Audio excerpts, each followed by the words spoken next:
a comedian trying to find his mark into the world, and our betters. All that in this edition of WBLN. WBLN News starts right now.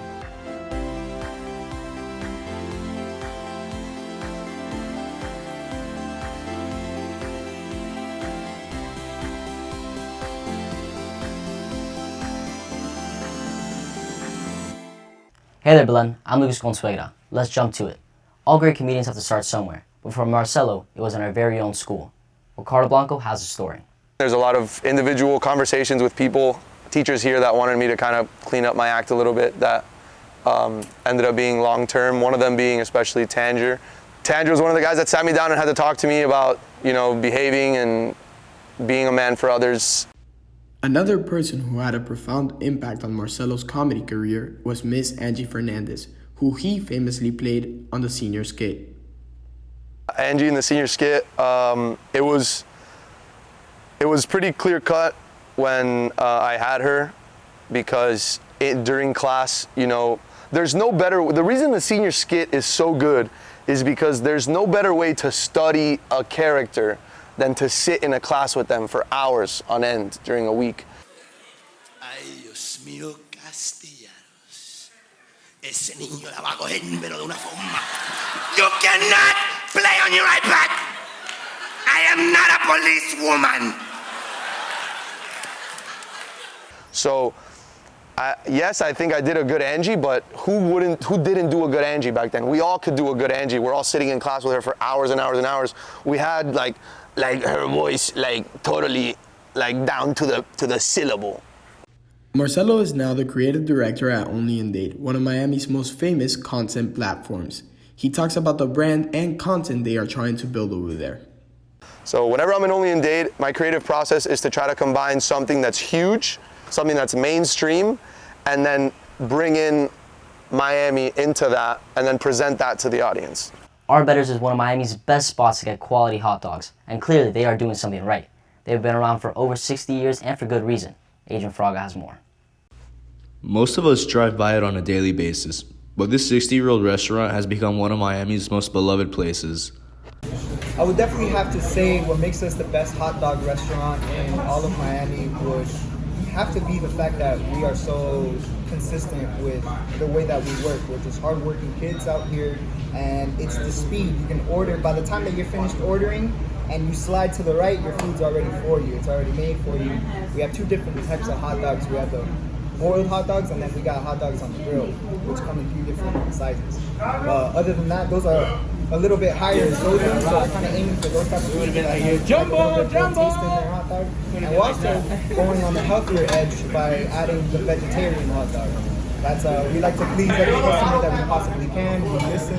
That's a very good thing. We try to adapt to everything that we possibly can in Miami. And that's what we're mainly known for. We're also mainly known for our chili. We make it every day. It's homemade. We won multiple awards for it, and people just go crazy for it. Sometimes we have people taking tubs of it home just like that. That's what keeps us going, honestly. Arbiters has a surprising yet inspiring history. Yeah, basically this restaurant is the way that it is because of Bob Arbetter.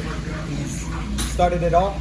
He was a mailman originally, and he had this passion that he wanted to open up a restaurant and serve the public, and that was through hot dogs. A lot of the crowd thought he was crazy. They didn't want him to do it. They thought it was kind of insane having a restaurant of hot dogs, but he went against those odds, and it's standing now 60 years later. He did a great job with that. He did a fantastic job with that, and it just transitioned from him to the rest of the family. It's always been a family business, and now it's down to his son, David Arbetter. That man, if anything, he has bumped this restaurant up. Whoa, it's amazing now. It's just so much improvement. He's put so much time, effort, money into it, and the man is relentless. Like, he won't stop until he has an A1 restaurant for sure. He wants to be all around the world, if you could say so. For WBLN, I'm Adrian Fraga. This week, we saw President Donald Trump and Joe Biden have their first official 2020 presidential debate in Cleveland, Ohio. This was the first of 3 debates. Both candidates focused mostly on the coronavirus, the economy, the Supreme Court nomination, and the election. The 2 candidates will debate again on October 15th. But is there something wrong? Because I'm not feeling like myself today. Like, I don't know. I think I've been on the computer too long. My eyes are a little dry.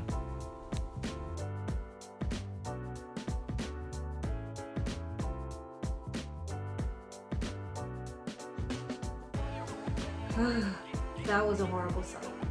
But all kidding aside, there is a thing called computer vision syndrome. It's also known as eye strain. So what is it exactly and what can we do about it now that we're like hours on the computer? Of course, studying, not playing video games. All this and more we'll learn in your minute to converse with your nurse.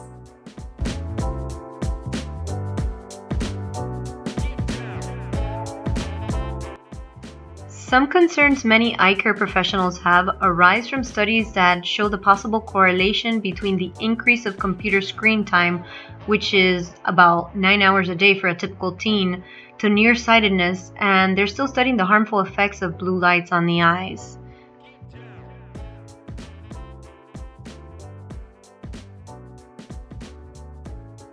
One of the best things you can do to reduce the visual eye strain is the 20-20-20 rule, which is 20 minutes. After every 20 minutes, take a 20-second break by looking at an object that is 20 feet away. So focus your eyes away from the computer to some object that's 20 feet away for 20 seconds. 20, 20, 20. And we're in the year 2020, so it shouldn't be that difficult. Make sure you're scheduling some time to be away from the video games, away from the computers, and of course, exercise a little more often, go outside, spend some time with your virtual friends while you're social distancing. So make sure that you're also establishing these free times away from the computer and media. So there's a third suggestion that right now is currently being studied, which are the use of these blue filtered glasses.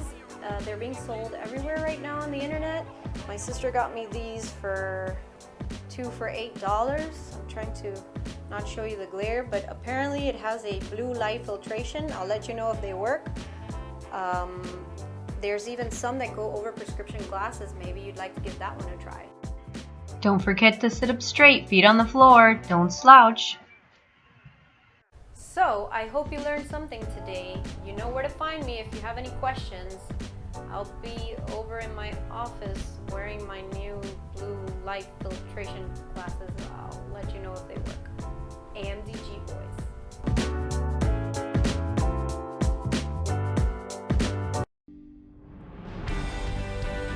There is a world to be discovered. A world that will challenge you to become more, to open your heart, to see God in all things, to be a man for others. A world that will help you forge friendships that will last a lifetime. Come be empowered and set the world on fire.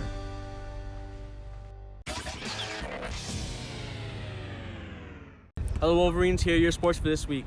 Varsity football will be taking on the Gulliver Prep Raiders Friday night at Dela Cruz Stadium. Make sure you tune into WBLN's live coverage on YouTube. Cross country is competing in the pre-state invitational at Appalachia State Park.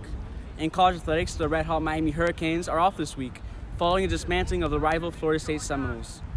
The Canes will be taking on the juggernaut Clemson Tigers a week from Saturday. Moving on to the pros. The Miami Marlins played their first playoff game in 17 years, ending a drought older than nearly all current Belen students. The Fish beat the Cubs 5-1 in Game 1 off the pitching of the ace, Sandy Alcantara, and 2 seventh-inning home runs. Game 2 of the best-of-3 series will take place tomorrow at 2 p.m. after being postponed due to weather. The Heat took on the Lakers in Game 1 of the NBA Finals on Wednesday night. After a nice start for Miami, it was all Lakers from there. The Heat were unable to stop the Lakers' three-point shooting and were decimated by injuries to two of their top players, Bam Adebayo and Goran Dragic. Dragic is doubtful to return to the series after suffering a plantar fascia tear on his left foot. Adebayo is questionable to return with a neck strain. Game 2 of the finals tips off tonight at 9 p.m. on ABC. That's it for sports. Now back to Lucas at the desk. Thank you, Robbie. That's all for our show today. Make sure to follow us on YouTube, Twitter, Facebook, and Instagram. From all of us here, stay safe and stay golden, Wolverines.